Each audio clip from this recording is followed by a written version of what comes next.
अमेरिकी Donald Trump उठते हैं और कहते हैं ये टैरिफ वो टैरिफ, अब भी 25%, अब भी 10%, चीन वहां पहुंच गया जहां वो अब अमेरिका को चुनौती, अमेरिका को चैलेंज दे सकने की स्थिति में। नरेंद्र मोदी की कही गई बातों को ऐसे ही नहीं लेना चाहिए। व्यक्तिगत रूप से मुझे बहुत बड़ी कीमत चुकानी पड़ेगी। एनएसए डोभाल कहां पहुंचे हैं? रशिया को। आप रशिया से फर्टिलाइजर खरीद रहे हैं, आप रशिया से न्यूक्लियर प्लांट्स चलाने के लिए यूरेनियम खरीद रहे हैं। I don't know anything about it. I'd have to check, but we'll get back to you on that. उस अमेरिकी राष्ट्रपति को यह पता नहीं है कि अमेरिका खुद क्या रशिया से खरीद रहा है। हमारा रशियन ऑयल खरीदने से ज्यादा कहीं और कोई और तकलीफ है जो डोनाल्ड ट्रंप को हुई है कि व्लादिमीर पुतिन इसी साल के अंत में भारत का दौरा करें। देश के प्रधानमंत्री नरेंद्र मोदी चीन का दौरा कर रहे हैं। चीन को कौन परेशान कर रहा है?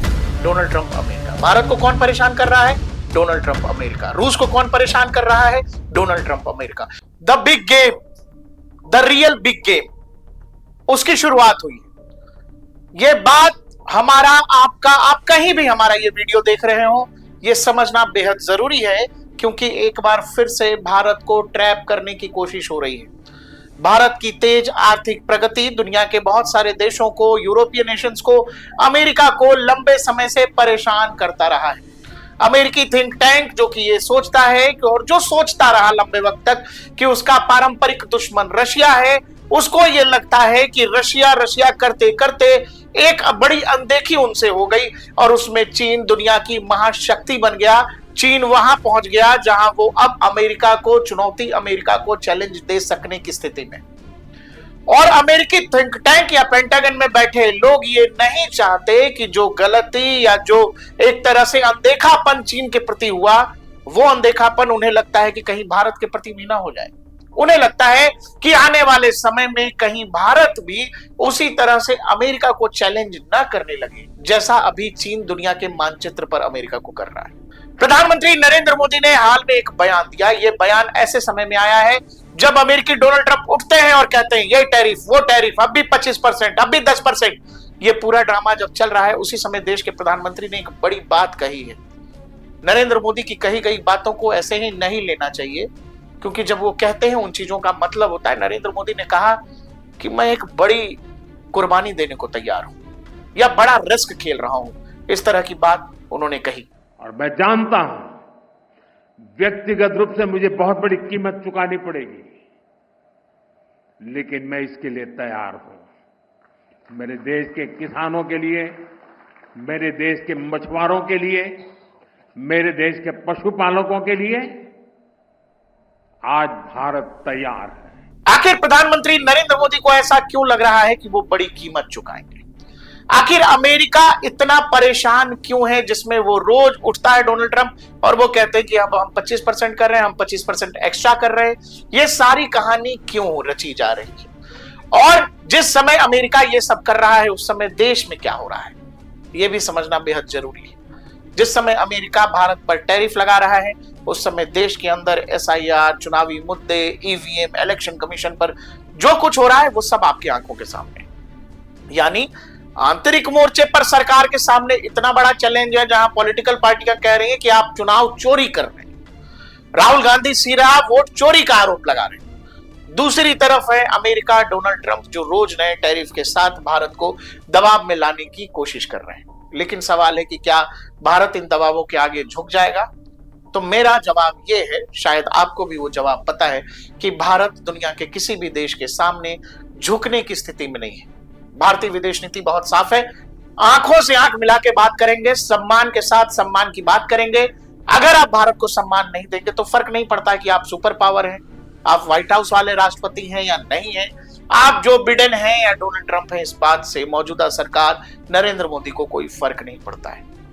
जब कुछ डोनाल्ड ट्रंप ये टैरिफ कर रहे हैं, उस समय भारत क्या कर रहा है? भारत ये कर रहा है कि एनएसए डोभाल कहां पहुंचे हैं? रशिया पहुंचे हैं। और रशिया में व्लादिमीर पुतिन से उनकी मुलाकात हुई है। ये जो विजुअल्स आपके स्क्रीन पर चल रहे हैं, इसमें देखने लायक बात यह है कि जो कुर्सी है, जो टेबल है, जो आमने सामने की दूरी है एनएसए और व्लादिमीर पुतिन के बीच की, वो मैं आपको इसीलिए दिखा रहा हूं कि रशिया में इन सब चीजों का बड़ा महत्व है। मैंने पहले भी आपसे कहा है कि डिप्लोमेसी में कौन कहां खड़ा है, कौन कहां बैठा है, कौन कितना नजदीक है, कौन कितना दूर है, कौन सेंटर में है, कौन कॉर्नर में है, इन सब चीजों का महत्व होता है, इन सब चीजों का विश्लेषण किया जा सकता है और ये विश्लेषण अलग अलग स्तर पर हो सकता है। जिस तरह से भारत के एनएसए व्लादिमीर पुतिन से मिल रहे हैं, अब आप ये याद करिए कि हम पर सैंक्शंस जो लगाए गए वो क्या कह के लगाए गए। डोनाल्ड ट्रंप ने कहा कि भारत रशियन ऑयल, रशियन हथियार खरीदता है और इसीलिए चूंकि भारत जो है यूक्रेन में हो रही वॉर के लिए रशिया को पे कर रहा है, इसीलिए हम भारत पर प्रतिबंध लगा रहे हैं। भारत ने जवाब दिया, आपको पता है उस जवाब में भारत ने कहा कि भाई साहब केवल हम रशियन ऑयल खरीद रहे हैं? अरे हमारा छोड़िए, आप जब कह रहे हैं कि रशिया आपका दुश्मन है तब आप रशिया से क्या क्या खरीद रहे हैं? आप रशिया से फर्टिलाइजर खरीद रहे हैं, आप रशिया से न्यूक्लियर प्लांट्स चलाने के लिए यूरेनियम खरीद रहे हैं, आप हमें बता रहे हैं। ये सवाल डोनाल्ड ट्रंप से भी हुआ था। India says that the US imports Russian uranium, chemicals, fertilizers while criticizing their energy imports. Your response to that, sir? I don't know anything about it. I'd have to check, but we'll get back to you on that. Yeah, please. अब इस पूरे खेल को समझिए। जो Donald Trump को ये पता है कि दुनिया का कौन सा देश रशिया से क्या खरीद रहा है, उस अमेरिकी राष्ट्रपति को यह पता नहीं है कि अमेरिका खुद क्या रशिया से खरीद रहा है और यह सारा ड्रामा रचा जा रहा है। मैंने पहले भी आपसे कहा है कि अगर आप ऑपरेशन सिंदूर के पहले और ऑपरेशन सिंदूर के बाद का अमेरिकी व्यवहार देखेंगे तो आपको आकाश जमीन का अंतर पता चलेगा। आपको लगेगा कि ऑपरेशन सिंदूर से पहले डोनाल्ड ट्रंप कह रहे थे कि भारत हमारा भाई है, नरेंद्र मोदी ग्रेट फ्रेंड है। वो डोनाल्ड ट्रंप अचानक से ऑपरेशन सिंदूर के बाद पाकिस्तान पाकिस्तान पाकिस्तान करने लगे और कहीं ना कहीं बार बार पाकिस्तान का नाम लेकर भारत को ब्लैकमेल करने की कोशिश होने लगी। ब्लैकमेल इसलिए भी किया जाने लगा कि उनको लगता था कि पाकिस्तान का नाम लेकर के वो भारत से एफटीए यानी फ्री ट्रेड एग्रीमेंट क्रैक कर लेंगे। लेकिन भारत साफ साफ कह रहा है कि हम हमारे 2-3 सेक्टर्स बिल्कुल नहीं खोलेंगे, जिसमें कि हमारा एग्रीकल्चर सेक्टर है, जिसमें कि हमारा डेयरी सेक्टर है और सारी लड़ाई यहां पर अटकी हुई है। और डोनाल्ड ट्रंप एक बुली की तरह, मतलब एक गुंडे की तरह काम कर रहे हैं। उन्हें लगता है कि वो धमकाएंगे, वो डराएंगे और सामने वाला डर जाएगा। लेकिन यहीं पे डोनाल्ड ट्रंप सारी गलती कर रहे हैं। जब डोनाल्ड ट्रंप भारत पर एडिशनल 25% की बात कर रहे हैं, तब एक प्रेस कॉन्फ्रेंस के दौरान पत्रकार ने डोनाल्ड ट्रंप से यह पूछा कि केवल भारत तो ऐसा नहीं खरीद रहा है, और भी देश खरीद रहे हैं, तो उन पर क्या कार्रवाई? जो डोनाल्ड ट्रंप यूक्रेन युद्ध की बात कर रहे थे वो अब क्या कहने लगे, सुनिए। Well, we'll determine that later, but right now they're paying a 50% tariff. तो सवाल साफ है कि हमारा रशियन ऑयल खरीदने से ज्यादा कहीं और कोई और तकलीफ है जो डोनाल्ड ट्रंप को हुई है और वो अब इसको ईगो के स्तर पर ले जा रहे हैं। लेकिन फिर इन सब का जवाब भारत कैसे दे रहा है? भारत जवाब ऐसे दे रहा है कि एनएसए पहुंच गए हैं, आपको पता है, हमने चर्चा भी की, एनएसए पहुंच गए हैं व्लादिमीर पुतिन के पास और इसी महीने 31 तारीख को देश के प्रधानमंत्री नरेंद्र मोदी चीन का दौरा कर रहे हैं और ये दौरा 7 साल के बाद हो रहा है। डोकलाम, गलवान और कोविड की कहानी अगर समझ ले तो करीब करीब 7 साल के बाद भारत के प्रधानमंत्री चीन का दौरा कर रहे हैं। अब इन सब चीजों को जब आप जोड़ेंगे तो फिर इसमें एक और कहानी जोड़ लीजिए जिसमें एनएसए डोभाल इस बात की पुष्टि कर रहे हैं कि इस साल के अंत तक व्लादिमीर पुतिन भारत का दौरा करेंगे। We are very excited and delighted to learn about the visit of His Excellency the President of Russia, President Putin, to India. I think that the dates are almost finalized now. ये सारी खबरें एक circle में अगर आप समझें तो आपको ये पता लगेगा। पहले खबर ये आती है कि 2 महीने के अंदर असीम मुनीर को फिर से व्हाइट हाउस बुलाया गया है। तो फिर यहां से क्या किया गया? असीम मुनीर को बुलाया गया तो इधर एनएसए रवाना हो गए रूस से कंफर्मेशन आ गया कि व्लादिमीर पुतिन इसी साल के अंत में भारत का दौरा करेंगे। और उसी बीच में एक और खबर ये आ गई कि ठीक है आप मुनीर से मिल रहे हैं, इधर प्रधानमंत्री जा रहे हैं चीन के दौरे पर। डिप्लोमेसी में परमानेंट दोस्त और परमानेंट दुश्मन नहीं होता है। ये समय जरूरत काल के हिसाब से बदलते रहते हैं। मौजूदा समय में अगर आप देखें तो एक दौर ऐसा बीच में जरूर आया था जिसमें हम अमेरिका के करीब जाते दिखाई दे रहे थे, बड़े डिफेंस अलाई के तौर पर, वो चाहे कोऑर्डिनेशंस में हमारी भागीदारी हो या बाकी चीजों में। लेकिन जो हालिया व्यवहार है डोनाल्ड ट्रंप का अमेरिका का, इसने हमें मजबूर किया कि हम हमारे संबंधों को एक बार फिर से रीनिगोशिएट करें। चीन और भारत के संबंध ऐतिहासिक तौर पर खराब जरूर है, लेकिन मौजूदा अगर आप वर्ल्ड सिनारियो देखेंगे तो चीन को कौन परेशान कर रहा है? Donald Trump America. भारत को कौन परेशान कर रहा है? Donald Trump America. रूस को कौन परेशान कर रहा है? Donald Trump America. तो डोनाल्ड ट्रंप और अमेरिका के व्यवहार के कारण जो हालिया नीतियां हैं, इसके कारण 3 ऐसे देश जिसमें भारत रूस बहुत अच्छे दोस्त हैं, लेकिन भारत चीन अच्छे दोस्त नहीं है। चीन और रशिया बहुत अच्छे दोस्त हैं, लेकिन भारत चीन अच्छे दोस्त नहीं है।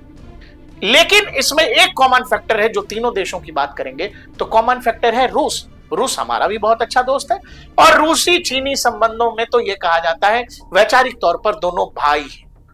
इसीलिए ढालिया तौर पर अगर व्हाइट हाउस को देखें, डोनाल्ड ट्रंप को देखें, तो एक समय पे ऐसा लग रहा है कि दुनिया में एक नया आर्थिक गठजोड़ या सैन्य गठजोड़ बन सकने की संभावना है, जिसमें भारत, रूस, चीन हो सकते हैं। क्योंकि आप इसको तारों को जोड़िए कि मुनीर अमेरिका बुलाए गए तो यहां से एनएसए रूस चले गए, अब यह भी खबर आ गई कि प्रधानमंत्री चीन का दौरा कर रहे हैं। तो इसीलिए आपको यह समझना पड़ेगा, यह रीनिगोशिएशंस का टाइम है। अगर अमेरिका चाहता है कि भारत अमेरिकी संबंध लंबे और आगे तक चले, एक नई इबारत लिखें, तो इसमें अमेरिका को यह समझना पड़ेगा कि दिल्ली में बैठी सरकार, दिल्ली में बैठी मौजूदा सरकार उस तरह की सरकार नहीं है जिससे आप डरा धमका कर काम ले सकते हैं। यह नहीं हो पाएगा।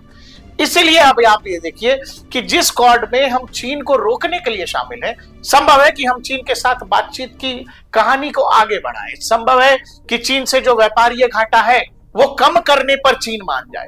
डोनाल्ड ट्रंप जो कुछ कर रहे हैं उस पर चीन का एक बड़ा मजेदार बयान आया है। चीन का ये अपने आप में आश्चर्यचकित करने वाला है। इसीलिए मैंने आपसे कहा कि डिप्लोमेसी में कुछ भी परमानेंट नहीं है। भारत चीन दोनों के खिलाफ एक व्यापारिक युद्ध की शुरुआत की है डोनाल्ड ट्रंप ने, और इसीलिए कहीं न कहीं जाने अनजाने तौर पर दोनों ही देश एक दूसरे के साथ खड़े हो गए हैं। चाहे ये थोड़े समय के लिए हो, लेकिन ये हुआ जरूर है। क्योंकि जब आप ये खबर सुन रहे हैं कि प्रधानमंत्री नरेंद्र मोदी चीन जा सकते हैं, तो फिर इसको ऐसे ही देखिए। क्योंकि आपको याद है कि डोनाल्ड ट्रंप ने जब प्रधानमंत्री G7 की बैठक में गए थे कनाडा, वहां से बुलाया था, लेकिन प्रधानमंत्री ने पूर्व निर्धारित कार्यक्रमों को लेकर वहां जाने से मना कर दिया। उन्होंने कहा कि देखिए अभी मैं नहीं आ सकता। इसीलिए आपको यह समझना पड़ेगा कि ये जो खेल डोनाल्ड ट्रंप खेल रहे हैं, इसमें कहीं ना कहीं अमेरिका का ही नुकसान है। एक और अमेरिकी सेनेटर हैं जिन्होंने ये बात कही है कि ब्रिक्स के अंदर भारत जो है सबसे कम एंटी अमेरिकी देश है। लेकिन जो कुछ डोनाल्ड ट्रंप और व्हाइट हाउस मौजूदा समय में भारत के साथ जिस तरह का व्यवहार कर रहे हैं, वो भारत को एंटी अमेरिका होने के लिए, anti white house, anti Trump होने के लिए मजबूर कर देगा।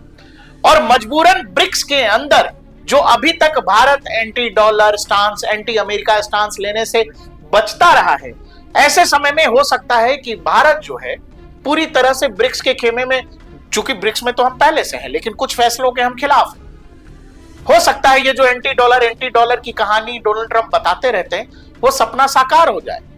हो सकता है तीनों ही देश ब्रिक्स में एक अलग ही करेंसी पर बात कर लें। और ब्रिक्स में केवल ये 3 देश नहीं है, ब्रिक्स में ब्राजील भी है। आपको पता है कि डिप्लोमेटिक लेवल पर खेल इस लेवल का चल रहा है कि लोगों को लग रहा है कि नरेंद्र मोदी बोल नहीं रहे, नरेंद्र मोदी बोल नहीं रहे, नरेंद्र मोदी बोल नहीं रहे। डिप्लोमेसी में बोलने के लिए जवान चलाने की जरूरत नहीं है, डिप्लोमेसी में एक्शन से जवाब दे दिया जाता है। एक्शन क्या हुआ है? वो एक्शन ये है कि जिस समय ब्राजील को भी अमेरिका लगातार, डोनाल्ड ट्रंप लगातार धमका रहे हैं, उस समय प्रेसिडेंट लूला से भारत के प्रधानमंत्री नरेंद्र मोदी ने बातचीत की है। फोन ब्राजीलियन प्रेसिडेंट का आया था। और इस पर जो नरेंद्र मोदी का ट्वीट है, आप ये देखेंगे तो आपको अपने आप में समझ आ जाएगा कि जब भारत के खिलाफ लगातार कि आप रशियन ऑयल खरीद रहे हैं, इसीलिए आप पर एक्स्ट्रा टैरिफ लगा देंगे। जब हमने बता दिया कि भाई यूरेनियम खरीद रहे हो आप अपने न्यूक्लियर प्लांट्स के लिए, तो और 25% लगा दिया। तो अब भारत ने क्या किया? भारत ने और इंतजाम कर दिया, चूंकि एनएसए को भेज दिया रशिया, तो अब चाहे तो डोनाल्ड ट्रंप 25% और लगा सकते हैं। इसी महीने प्रधानमंत्री नरेंद्र मोदी चीन जाएंगे तो 25% और 100% हो गया। और इसी साल के लास्ट तक व्लादिमीर पुतिन भारत आ रहे हैं, तो संभव है 150%, 125% का टैरिफ चाहे तो डोनाल्ड ट्रंप लगा सकते हैं। लेकिन इससे क्या भारत रुक जाएगा? इससे क्या भारत घबरा जाएगा? बिल्कुल भी नहीं। देश के बड़े नेता हैं शशि थरूर, उनका कहना है कि यूएस पर जवाबी टैरिफ लगा देना चाहिए। मतलब यूएस जो हमारे ऊपर टैरिफ लगा रहा है, हमारे प्रोडक्ट्स, हमारी कंपनियों पर टैरिफ लगा रहा है, टैक्स लगा रहा है, यही चीज अमेरिका के साथ हो जानी चाहिए। तो कहानी उस तरफ भी बढ़ रही। डोनाल्ड ट्रंप को लग रहा है कि वो बार बार बोल के भारत को ब्लैकमेल कर लेंगे, भारत को एक्शन लेने से रोक देंगे। वो कहते हैं ना कि एक्शन स्पीक्स लाउडर। तो क्या है कि डोनाल्ड ट्रंप बोल रहे हैं और अपनी कुछ बात फिर अगले दिन टैरिफ की कर ले रहे हैं। लेकिन भारत का एक्शन आप समझिए कि डिप्लोमेसी के लिहाज से अगर आप देखें तो ये कितना बड़ा शिफ्ट है विद इन 1 वीक या पिछले कुछ घंटों में, जहां भारत ये फैसला करता है एनएसए रशिया जाते हैं। यही फैसला उस समय हो जाता है कि भारत के प्रधानमंत्री चीन जाएंगे। इसी समय यह भी खबर आ जाती है कि रूसी राष्ट्रपति व्लादिमीर पुतिन भारत आएंगे। इस ट्रायंगल को जब आप जोड़ेंगे, ये तीनों ही देशों को, जिसको कि चीनी विदेश मंत्री ने ड्रैगन एलिफेंट टैंगो कहा था, जब आप तीनों ही देशों को जोड़ेंगे तो आपको यह समझ आएगा कि डोनाल्ड ट्रंप इतने बेचैन क्यों हैं, अमेरिका इतना बेचैन क्यों है। और सबसे जरूरी बात, जो लोग टैरिफ पर भारत को कोस रहे हैं या भारतीय सरकार को कोस रहे हैं, ये जो टैरिफ बढ़ रहे हैं, ये टैरिफ अमेरिका में बढ़ रहे हैं और इस टैक्स का पेमेंट अमेरिकियों को करना है। हमारे प्रोडक्ट्स के रेट अमेरिका में बढ़ेंगे और वहां जिन लोगों को वो प्रोडक्ट खरीदना है, तो पैसा कौन भरेगा? हम तो नहीं भर रहे हैं। और हमारा जो पूरा व्यापार है, उस व्यापार का बहुत छोटा सा हिस्सा इस अमेरिकी टैरिफ से प्रभावित होने जा रहा है। तो टैरिफ से इतर दर्द कहीं और है डोनाल्ड ट्रंप को। क्या ऑपरेशन सिंदूर के दौरान कुछ ऐसा हुआ जो कोई नहीं बता रहा है? और अमेरिका बार बार भारत को ब्लैकमेल करने की कोशिश कर रहा है, लेकिन भारत ने अपने एक्शन से बता दिया है कि जैसा कि हमने आपसे कहा कि अगर पाकिस्तान, जिस पाकिस्तान में लादेन मिला, अगर वो पाकिस्तान अमेरिका का बढ़िया डिफेंस अलाई हो सकता है, उसको व्हाइट हाउस में बुला करके खिलाया जा सकता है, जो पाकिस्तान उसका पड़ोसी भी नहीं है। चीन तो हमारा पड़ोसी है। आपसी विवाद हम समय रहते सुलझा लेंगे, लेकिन मौजूदा समय में एक ही देश है जो दुनिया के बहुत सारे देशों को परेशान कर रहा है, वो है अमेरिका और अमेरिकी नीतियां। इसीलिए आपको यह समझना पड़ेगा कि भारत न रुकेगा न थमेगा, लेकिन भारत जवाब जरूर दे रहा है।